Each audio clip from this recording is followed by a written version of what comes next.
What's going on, everyone? My name's Patterrz, and do you like Nuzlocke? You probably do if you're on this channel, because that's like 80% of my uploads. But if you do like Nuzlocke, then have I got a video for you here today. We're gonna be looking at all the Pokemon Nuzlocke memes, because there is a subreddit called r/Nuzlocke, and we're gonna go to the tippity top. We're gonna see the best memes that have been provided that relate to Pokemon Nuzlocke. So you ready, Stop Noodle? Aye, Captain. Of course you are, buddy. All right, let's get into it. When a Pokemon is using a multi-hit move and you're getting pretty close to the red zone. No, wait, stop, don't. I've had too many Pokemon die to Pin Missile or Icicle Spear or anything like that. In fact, no, it's actually the worst when you get hit by like, what's the rock one called? Whatever the rock one called is Rock Blast. But you're in a sandstorm because, I don't know, like, Hippowdon or Rhydon for sandstorm and then hits you with the rock blast and you're getting right close to it. And then the fifth hit comes in, it crits you, brings you down to red, and you're like, yes!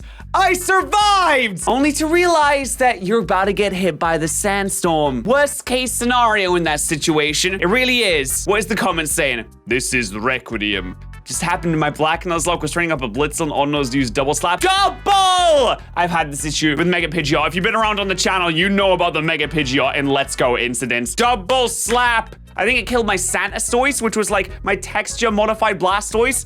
I was distraught. Pidgeot, please. No, no, no, no, no, no, no, no. No, no, no, no, please. Live. Live too. Double slap, dude. Double slap. Double slap. Oh my God! Absolutely destroyed. In fact, why don't you let me know which is your saddest Nuzlocke death that you've ever experienced in the comment section below. I'm assuming that most of you guys have done one in the past. I know I've done a lot.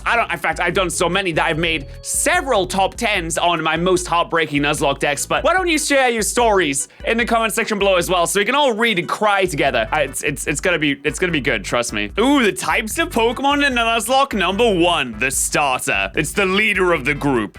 It's the Pokemon with the most levels. Has a PokeBro, who's usually the second or third Pokemon you catched. Gave you a heart attack because it was almost killed once. Could either die in the most epic way possible, or the most stupid one. Interesting spelling on this. If the starter survives, it's the one who defeats the last enemy. No, he's true. No, he's true. Has Vientom's flashbacks if survives because a lot of his friends died. Interesting. And you will cry if he dies in the Pokemon League. Now, actually, the first Nuzlocke I ever did was on this channel. It was my Pokemon Fire Red randomizer. The first Nuzlocke I ever did, and I believe my starter in that was a Scyther. And I don't know how I managed to do it, but we actually took that Scyther to the Pokemon League. The starter, my first ever, I was so proud of myself. Like, I think that was the peak of my Nuzlocking capabilities. Either that or Dark Rising. Though one of those two was the peak of my Nuzlocking capabilities, it's all been downhill since there, but like keeping your starter alive is such like a satisfying experience, because it doesn't usually happen. In a game where one mistake means death, keeping something alive throughout the entire experience, that's actually like, that's pretty good. Number 2, the PokeBro. Oh, we're gonna look at all these, aren't we? It's usually the regional Pidgey. Well, I mean, if you're not doing a randomizer, which I mean, I suppose so. It's the starter's best friend. How did I survive the battle? Rarely survives with the starter. Usually one of them dies and the other one survives, or both of them die. Well, to be fair, there's only a few options. Like, either they all survive, one of them dies, or both of them die. Those are the only options available. It's the starter's battle partner. I don't know if I've ever had like battle partners. Maybe I should do that. Maybe I need to like start making more of a story for my teams too in Nuzlocke. Maybe I do. Maybe that's a good idea. Do you guys think you would be down for that? Like making more of a story and making more personalities based around our Pokemon? I think that could be sick, actually. The starter will commit 7 pages of Muda. What does that even mean? Wait, is that another reference that I don't understand? People get mad at me when I don't understand references, and I'm just like, I'm sorry, guys. I haven't seen every piece of media in existence. I apologize. If the PokeBro is killed, his death will be unexpected. Oh, it's like some foretold prophecy. It's like, you will not survive the next 2 weeks, but your death will come as a surprise regardless. It's like, oh, okay, this is interesting. Oh, wait, I remember these memes, the buff dude memes. I'm doing a Nuzlocke and my encounter's a male combi. I think I'm not gonna catch it. And then the buff dudes come along. I actually really like these memes when they were popular. I don't think that's a good idea. Any Pokemon can be of some use, even if you have to go as far as to use it as death fodder. What game are you doing for this run? If it's Generation 4, you might be able to use it against Gardenia, who quad resists. Maybe you could get some mileage out of Sweet Scent's overall effect. I love that meme!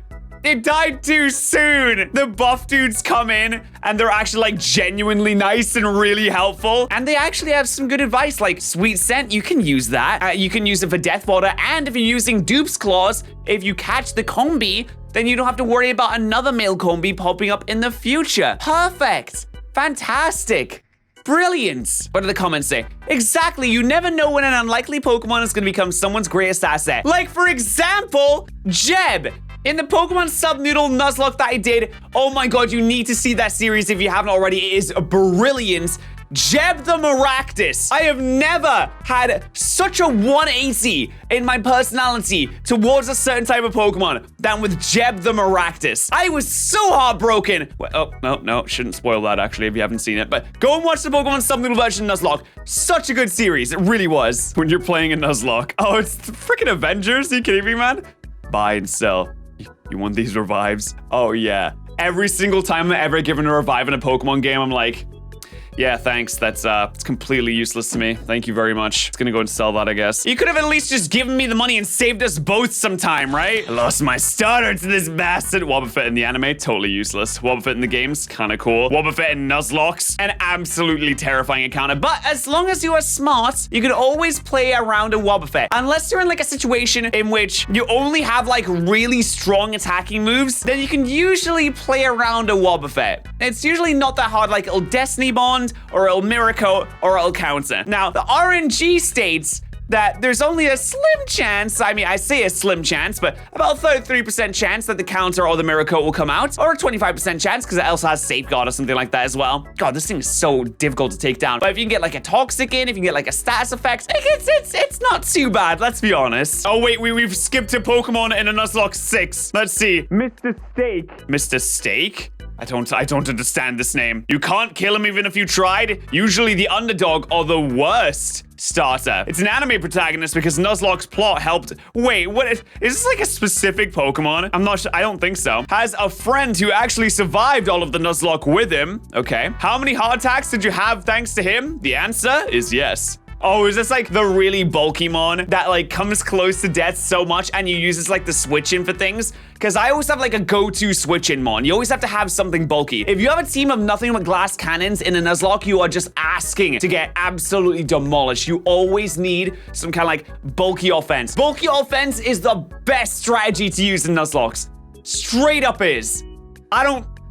I can't see any other strategy that would be better than that, apart from like spamming X items, in which case, that's a little bit cheaty. I don't really use X items personally, but bulky offense is brilliant. You always need to have some of that. I'm not okay with this. What? Patterrz is evolving? It evolved into a Sunkern. Yes! No, I love randomized. I love randomized evolutions. Like randomized abilities and evolutions just bring like such a new flavor saver to the table of Nuzlocke. It's brilliant. You never know what you're gonna get. You're sitting there with your Quarterfish. It's like, oh, my Quarterfish is about to evolve. I wonder what it's gonna evolve into. And it evolves into like something incredible. It evolves into like a Groudon. You're like, yes!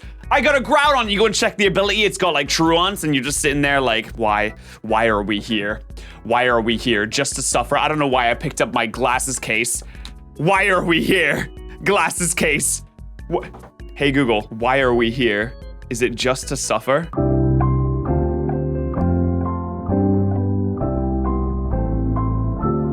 Never mind, my Google still doesn't work. Stupid phone! Why does Google never work? Ah, yes, I'm familiar with this type. The one move Mon. The Pokemon that only has one good move and then the rest of it's just kind of like throwaway. You don't really use it for the rest of it. Usually appears in random locks as a final stage Pokemon during the early game. Okay. Oh, yes. Yeah, you get like a Piggy Boy, but they only know like one good move. And it doesn't matter because it's a Piggy Boy. So it literally just spams the same move over and over again and absolutely trounces everyone. It usually uses one move. If he dies, believe me, at least 3 Pokemon will die too. If a YouTuber starts to use it, the comments will be like, this game's now an earthquake law. No, that's not the comments. As a YouTuber, if I start to use like a Piggy Boy Mon at the start of the game, people are just like, I can't believe you're using this. It's so boring to see you use a legendary or a pseudo-legendary in the early game. Guys, I found Piggy Boy Mon, okay? Let me use Piggy Boy Mon. I'm sorry, all right? Usually killed by legendaries. Actually, what happens a lot is you get really comfortable with Piggy Boy Mon and you get really, really complacent. And then what happens is it dies because you aren't paying attention and you're speeding up and bada bing, bada boom. One thing leads to another. Piggy Boy Mon is dead and you're crying. At least that's what happens with me. A lot, anyway. Who else resorts to cannon fodder in desperate times? The level 3 is that spaghetti? Why have I never seen this image template before? I love this. Don't worry. Don't worry, Gohan. I'll protect you from the spaghetti. The Italians won't get you today. It's like, Piccolo, no! Damn those Italians and their powerful spaghetti! The level 3 Rattata you call at the beginning of the game, the strongest Pokemon's about to die. Yeah, death fodder, honestly. I would always say that it's a good option if you don't have a full team to at least have some kind of death fodder on your squad. Because do you know there's gonna be a situation where you're running low on potions, you're poisoned, there's nothing to switch into, it's got a typing advantage on you, and then you have the death fodder ready to go, ready to be sacrificed in the name of keeping your other cool kids alive. Lapras used Whirlpool, Wild Graveler with health in the red. I told you, you'll faint for that. You should have gone for Surf. Oh no! That's a pretty good meme. Even though it's an old one. It's a bit of an old one, but it's an oldie but a goodie. That's what we'd call those, an oldie but a goodie. My Pokemon in Nuzlocke at 1 HP after beating the gym leader. How are you not dead? I have no idea! Oh my god, wait. Throwback to the Growlithe clip. No, sorry, the Cactia versus Growlithe clip. This is that meme in a nutshell right there. I'm reaching my final form and no Mega Stone is required. Oh no! Don't. No!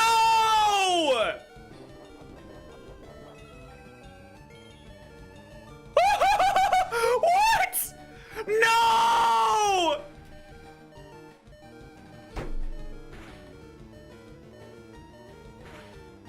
Oh my god!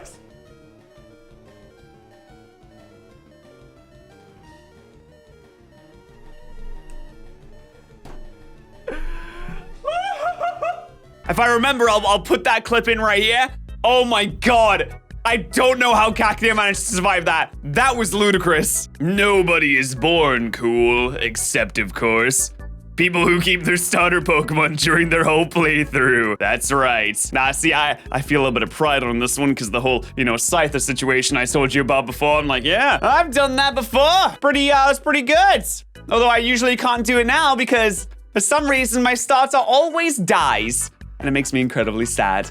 But let me know what your saddest Nuzlocke death was in the comments section below. Also, I stream every day on twitch.tv/Patterrz. The link is in the description. We do shiny hunting there every day. I talk to the chat. We have amazing conversations. Also, make sure to join the sub Discord. Also, I have a brand new merch shop in the description. I'm just plugging things right now. Go in the description, click the links, you will not be disappointed. But join the Subnoodle Discord. Seriously, if you're a YouTube member or a Twitch subscriber, I would love to see you in the Subnoodle Discord. It's a brilliant place and I think that you would like it too. But thank you so much for watching. If you'd like to see more Pokemon Nuzlocke memes, hit that like button and I will see you guys next time. Bye. Thank you so much to our Twitch subs and YouTube members of the day. Remember, if you are a YouTube member or a Twitch subscriber, that both gives you access to the sub Discord. And I appreciate you supporting the channel. Thank you so much, guys.